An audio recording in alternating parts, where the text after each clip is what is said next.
In case you missed it last time, we talked about markets that are underrated, but this time around we'll be talking about markets that you should run away from as the Euros rolls on and the Copa America is set to begin.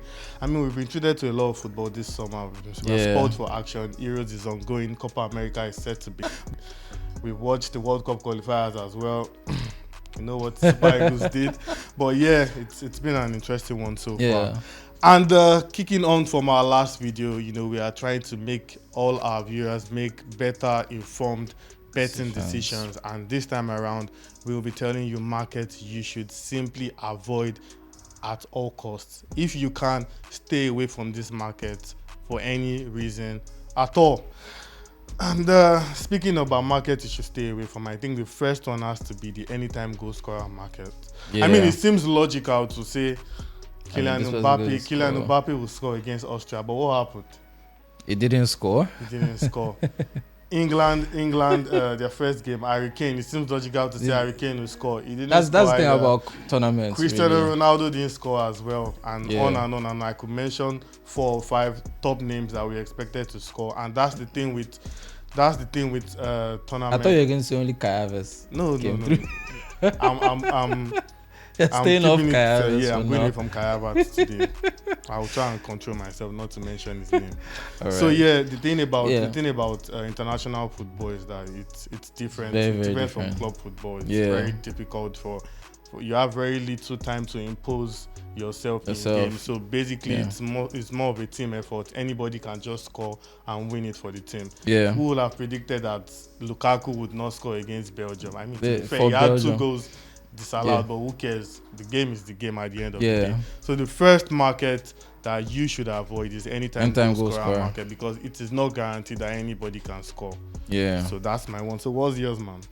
Well, for me, it's total goals, because as you remember, I said over 1.5 for all the games, and it was going well actually until England, Serbia, then we saw France as well. France that we expected to score 2 or 3 goals against Austria. Just 1 goal. And Trey is our guy, by the way, but I think I'm going to drag him a little bit. For jinxing it. Everything was 2.5 at first. All the games Euros so far had over 2.5 goals. And then we just got to that Trey point. tweeted about it. And the next 5 games had just 1 goal. That guy it's very difficult, that over market. I had this bet running for first half over 0.5 and everything was entering until Portugal. That was the last game literally, and it didn't come through. So, and of course you would have expected Portugal to score against the Czechs like first half, because they have a very strong team. So total over under markets, just avoid it as much as possible.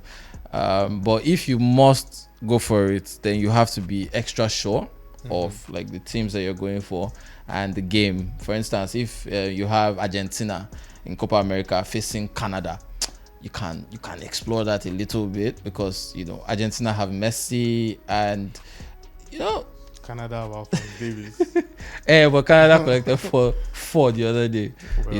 But then again, France didn't score against them. Well, exactly. So just avoid. So moving on, the other market you should avoid is the correct score market. In fact, run away from this market like a plague.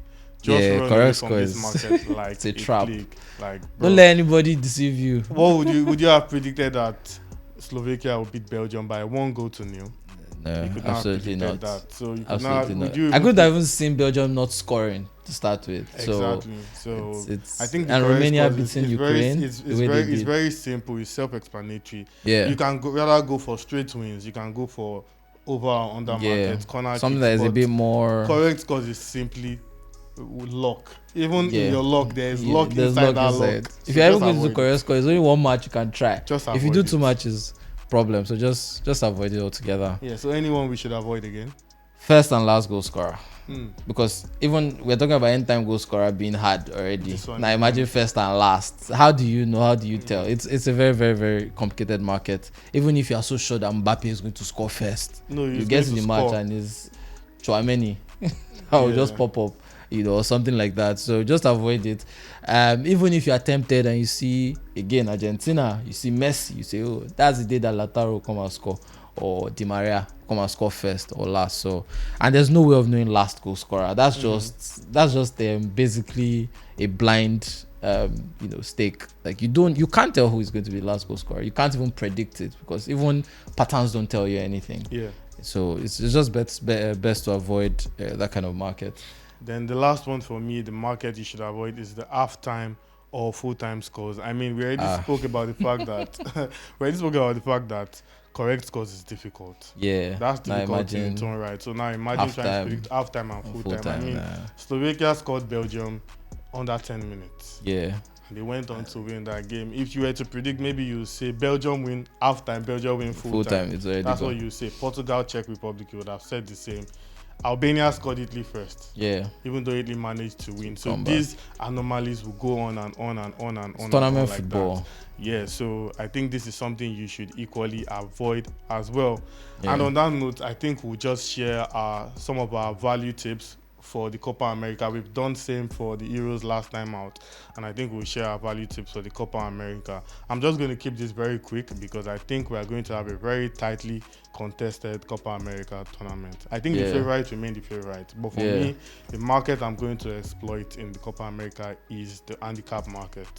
I've checked the odds and I've seen that for the gulf in odds from the favorite and the non-favorite is very far. So when you have a team like Ecuador playing Venezuela, Ecuador might probably win, but I can tell you that Venezuela is going to be a tight game. But the odds are so 1.16, 20 odds. Yeah. So there's some value. I think that there's a big gulf in class between South American teams, that's CONMEBOL teams, and CONCACAF teams that are coming from North America. Exactly. And we know that they have about 6 of them coming in. Mm-hmm. Jamaica, US, Mexico, Panama, like Canada. Costa Rica and Canada. Yeah. Those teams are maybe apart from USA and Mexico, who we expect to compete. Mexico are even not in their best. Moment. When you talk about Jamaica, that one, don't play handicap with Jamaica. So if not, I'm sorry for you. But when you're looking at South American teams facing themselves, like maybe Colombia, Paraguay, you expect a tough game. Ecuador, Venezuela, you expect a tough game. That kind of thing. So for those ones, you can play handicap and you definitely get value for money because scoreline will probably be 2-1 or 1-0, something very close, or even draws. So, but if you see a game involving a CONCACAF team that is not USC and probably Mexico, please avoid playing handicap for those ones.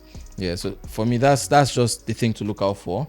But also, I think Messi always assists as much as possible. He's always involved in goals for Argentina because everything runs through him. So if you want to do anything, maybe you don't predict, maybe you don't do goals because we've already talked about like goal scorer and all that, but you can do assists, 1+ assists, can get very good value for something like that. So that's all we have for you in today's episode on markets for you to avoid as the Euros and the Copa America roll on respectively.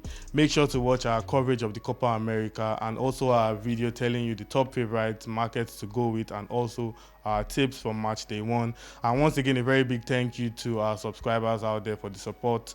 1K plus subs and the journey to 2K is already up and running, and we'll be there to say a big thank you once again as well.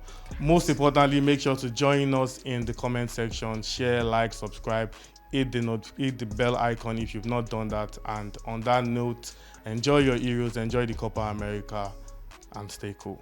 Ciao.